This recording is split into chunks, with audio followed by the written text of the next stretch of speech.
bit of an easy one. This is just for the nuvi 30, 40, and 50. This one is a, if I can get that in view there. There we go. 50, come on, focus please. There we go, 50 LM. That's what this is.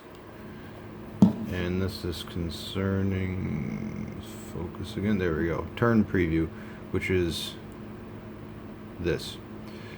Now when you have a turn preview on a nuvi 30, 40, or 50, as you just saw, what happens is if you tap this, it will show it momentarily and then go back to the map. That's the way it's designed. On newer models, it doesn't do this, but on this one it just happens to be programmed that way. You can, however, make it stay there, and this one's easy. You just tap, go to the next one, and then go back, and then just let it stay there. And now it will stay, and it will auto update itself when it gets to the next turn. And there it is right there, and I'll show you what happens after it gets to the turn. It will then show the next one. And why would you, while it's doing this, why would you do this? Mainly because the text over here is large, huge. And some people like this just because it's easier to read while you're driving.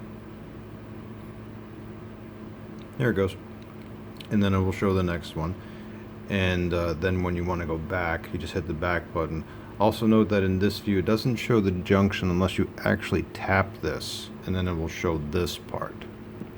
It will just stick to the regular map view. So again, when you are moving along and you want to see a preview of the next turn, I'll let the map redraw first.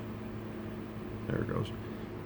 Just tap and then forward, back, and let it sit, and then it will do its thing, and then back when you're done.